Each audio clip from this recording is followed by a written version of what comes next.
up, guys? Welcome back, or if it's the first time to my channel, welcome back with you once again. Another movie haul today, physical media haul. This one all from Goodwill, as per usual.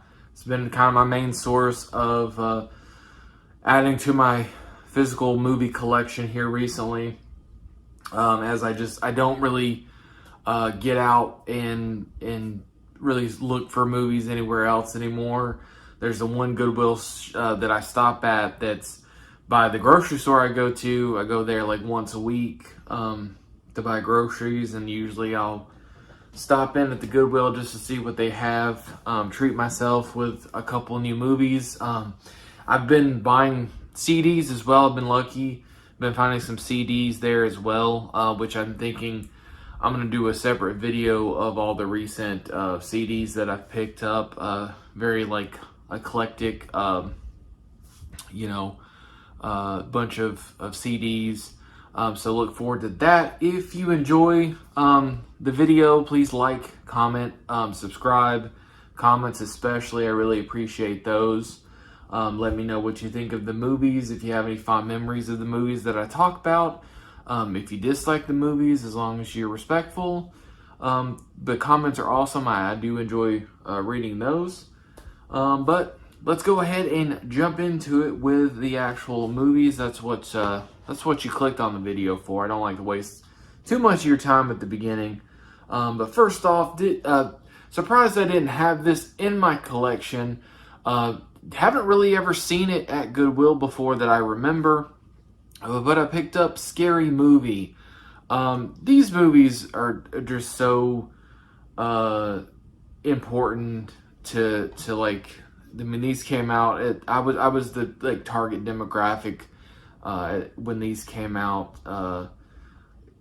age wise, and obviously being a horror fan, and this really doing a great job of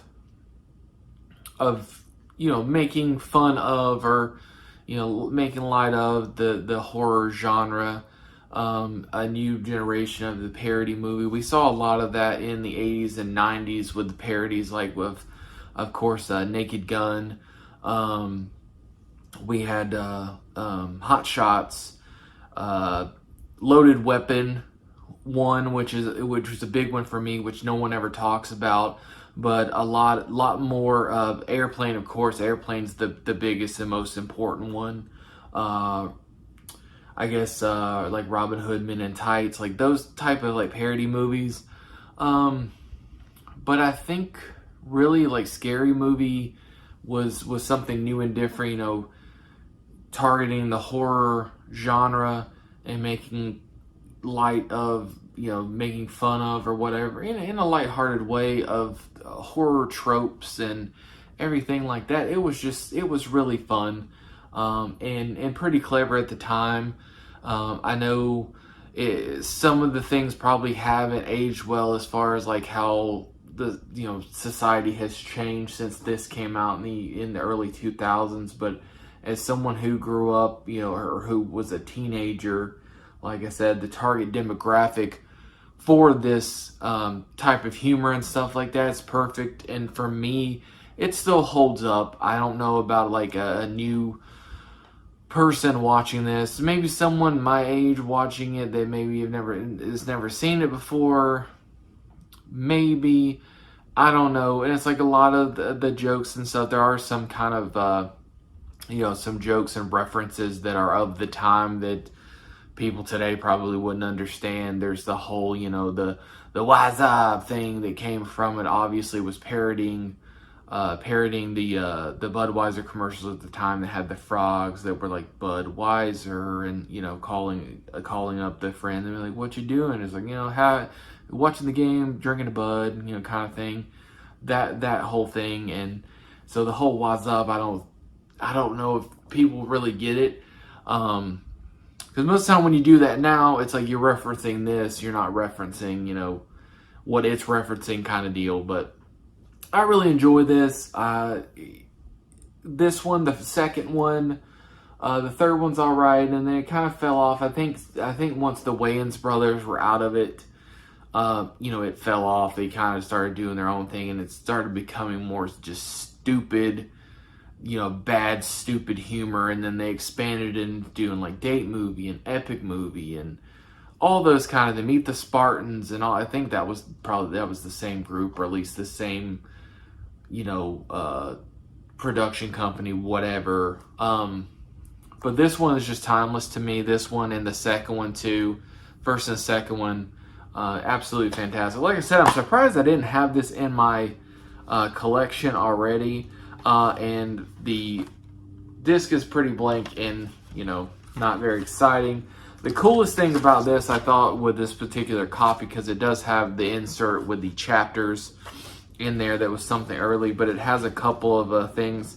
For some reason, there is the chapter, a little insert for Walt Disney's The Rookie with Dennis Quaid. And then we have was this Columbia Pictures? I'm guessing this was Dimension.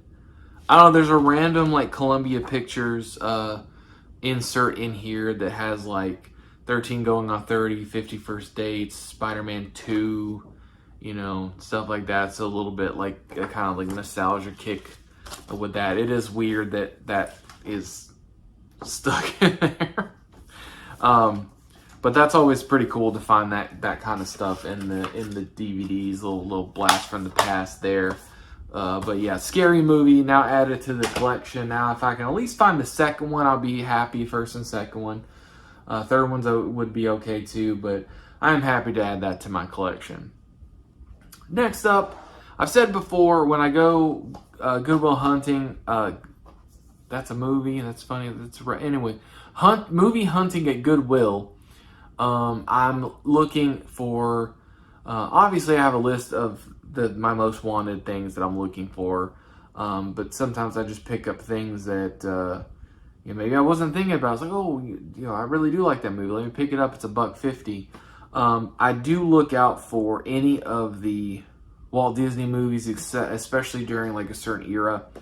Obviously, the big ones that everyone knows, the Disney princess movies, any from basically my childhood, the Disney Renaissance during like the late to mid 90s, which most of those I already own now, Lion King, Aladdin, all those. But I did end up finding one that I was surprised, because this Goodwill, I don't really have a whole lot of luck finding the Disney DVDs. There's another one that I go to occasionally that I found a jackpot out of a bunch of them. This one not so much, but I did end up finding the 40th anniversary edition of Mary Poppins. And I remember really enjoying this movie as a kid. I only ever saw it. I never owned this. I never had the VHS or anything at home with this one. But I remember this kind of being a staple for watching at school on like free days, or, toward the end of the year and stuff like that, or, just special occasions. This was kind of one of those that they would put on for us to watch. And it was a fun movie. Julie Andrews, Dick Van Dyke. This is the 40th anniversary. It's a 2-disc set.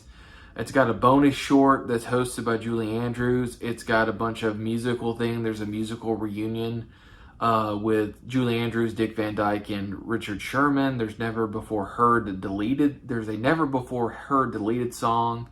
And then it's like, because it's a Disney like DVD, there's games and activities on there. There's also apparently rare behind the scenes footage.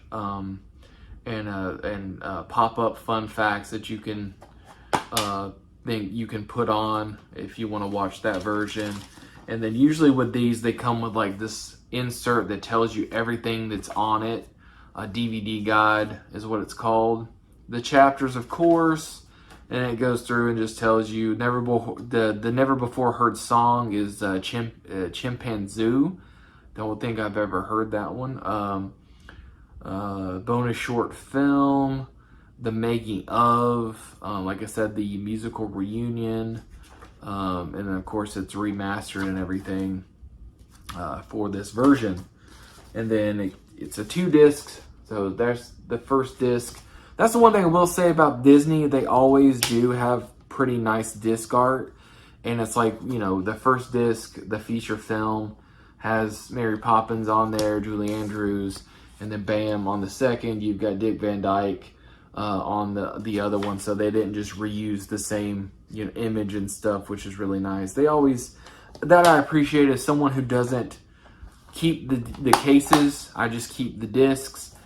It's really nice to have something nice to look at there as far as like disc art or something that's not plain, or the horrible like early 2000s ones where, you know, it's blank and it's got that one little bit around the, you know, the middle hole that says what that has the title on. It's really hard to see. I hate those, the word, you know, the most.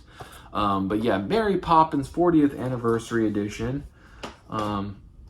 So another of the Disney DVDs added to the collection. Eventually I'm going to have all the ones that I really want, I think. But it's a nice, like, kind of little, like, side quest, I guess, in hunting. If I end up, like I said, it's if I end up seeing them, I pick them up, especially for $1.50. And of course, if they're in good quality, because you run into a issue. I think with this one, the feature disc was a little, yeah, it needs some cleaning and it's a little scratched. I don't know if you can tell, but all of them look to be like surface scratches, so it shouldn't, you know, hinder the playing of the disc or anything. But a lot of these Disney movies and kids movies, you have the issue of them being all jacked up, like scratched beyond belief, because I guess the parents just gave them, you know, to the kid, and the kid went ham, and they're all really, really bad. I keep going back to the one time that I found, like I was talking about with the other Goodwill that I went to, and finding, I think I bought maybe 6 Disney DVDs that day. It would have been 7 had Bambi not have been just absolutely, I don't know what the person or the kid or kids did to this disc, but it was so terribly scratched. And it may have been a thing, and it looked all like surface, it was like kind of surface scratches, but just the amount of scratches on it, it literally looked like somebody just took sandpaper, like a low grit, and just on it, and it looked horrible. I decided not to risk it. Maybe I should have risked it. Maybe it would have been fine. Maybe it would have played fine, but, you know, didn't want to risk it on that one. It was just really, really bad, you know, terrible condition. So you run into that a lot. So make sure you're checking your discs before you buy them for sure. And also check them, make sure that they're actually in there, because I don't know how many times at Goodwill I've gone and to pick up, you know, I see something, I'm like, oh, that's really good, and go to look, and the disc is not even there. So that's always a bummer. All right, next up we got The Darkest Hour on DVD. I really enjoy this movie a lot. This is one that doesn't get talked about a whole lot. This has got Emile Hirsch in it, and it's essentially an alien invasion type movie. You know, sci-fi. These like aliens or beings or something like that decide to attack. It's this group of like five 20-somethings in Moscow when it happens, and these aliens are practically invisible. And it's a whole thing of them trying to learn how to fight them and stuff like that. It's very, if you like 2005 War of the World, you'll probably dig this one, which I do. I love that one. I love that movie a lot. Some people don't. Some people hate it. I really like it. If you like that movie, you'll dig this. Very similar vibe. Might have come out. No, this is 2011. But I really enjoyed this one. I was immediately interested because this was during a time when I really liked the Emile Hirsch, which I still do. But he was kind of a selling point. It's like, oh, Emile Hirsch is in it. Let me check it out. And because of what it was about, it was a sci-fi, you know, alien invasion type movie. I was interested. But this one here also has a all new short film called The Darkest Hour Survivors. Also has Visualizing an Invasion, which I am assuming is like a making of, and then deleted and extended scenes and audio commentary. So And this is also filmmaker Timur, I don't know how to say that last name, but apparently Wanted, he did Wanted, and director Chris Gorick, Fight Club and Minority Report. So really good movie, underrated movie. I really enjoyed it. It's one of those that it's like, you know, no, it's not the greatest movie. It's not up there with like something like Alien or whatever, but it's like, I enjoyed it. I think it's a lot of fun. Like I said, I compare it a lot to 2005's War of the Worlds. So check it out if you enjoyed that one. Next up, we got one that I have never actually seen. I decided to pick up on a whim because I keep hearing about this movie. A lot of people have fond memories about this movie, and that is Empire Records. Like I said, I've heard a lot of good things about this. Of course, you know, the cast is kind of like a lot of up and comers at the time. Liv Tyler, of course, is the main standout from this one, from the cast. But Renee Zellweger, of course, and some of the other faces you probably will recognize on the cover if it will actually focus on something other than my dumb head. But yeah, people have fond memories of this movie. It's one of those that's not a guilty pleasure, but just, you know, a comfort movie or something for a lot of people. I don't think I showed the Darkest Hour disc, did I? It's just kind of a plain one with the title on there. But this is one of those that is, you know, it's kind of a comfort movie for a lot of people. Never seen it before. I picked it up. My phone was being stupid, and I was trying to look up to see if it was on streaming, so maybe I could just watch it on streaming. It wouldn't load for whatever reason. I'm standing in line. It finally loads up, and it as I'm recording this, it is on streaming. But I decided to say, screw it. It's $1.50. I'll go ahead and pick it up to give it a watch at some point. Just because, again, I've heard a lot of good things about it. And it's supposed to have a lot of good music, at least of the time. 1995. So a lot of like the, you know, big music of that time apparently is in it as well. So but yeah, Empire Records. All right, last but certainly not least, and I believe I own this movie. I think I got this in like a combo thing at the Dollar Tree, but it wasn't listed in the list of my movies on my phone. So I went ahead and picked it up because I really enjoy this movie a lot. It's one of those that I saw probably too young on a movie channel, but that is The Sweetest Thing. Cameron Diaz, Christina Applegate, and of course Selma Blair, which I've said in previous videos, I had such a crush on her at one point. She was kind of a selling point in this movie for me. I was like, oh shit, Selma Blair. But I saw this, like I said, probably too young to be watching this because it's a little bit raunchy. It's definitely, is it R-rated? It's got to be R-rated. Yes, R-rated. But I saw it on the movie channel one night, and I just really enjoyed it. It's also got Thomas Jane in it, which after the Punisher movie, I got on a kick with Thomas Jane. But I believe that this was 2005, so around the same time. But really good cast. Like I said, it's a little bit more adult oriented. It's more of a I would say it's more of a lighthearted Sex in the City. I guess. It's a more enjoyable Sex in the City, you know, kind of thing. So sort of similar themes, you know, dating, sex, all that kind of stuff. But, you know, I'm realizing I didn't read what, because I don't know if it even says anything about Empire Records, about like what it's about.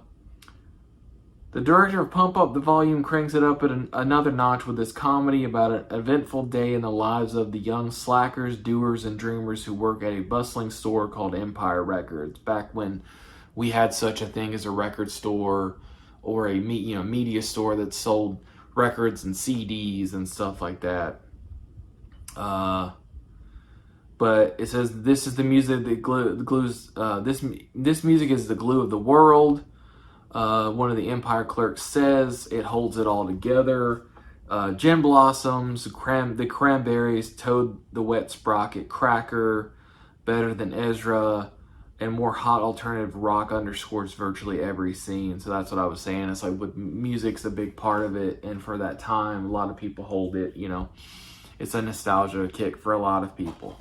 Anyway, I'd forgotten to read like what it was about. It doesn't really tell you much about it, but it's kind of that probably like a 20-something coming of age type movie. It's like, where's my life going? What am I doing? Like, this is what I want to do with my life, kind of deal. Anyway, back to The Sweetest Thing. I'm sorry I diverted because I forgot to read anything, because I was about to read what The Sweetest Thing is about. Christina Walters, Cameron Diaz, and her party hopping pals Courtney and Jane, which is Christina Applegate and Selma Blair, are three sexy singles who love the nightlife. At the city's most exclusive dance club, Christina unexpectedly meets Peter, played by Thomas Jane, her perfect match. Discovering the next morning that he's left town, she and Courtney set out on a wild road trip to find him, but the road to Mr. Right is paved with seductive surprises and hilarious misadventures. The Sweetest Thing puts a totally fresh twist on the search for true love.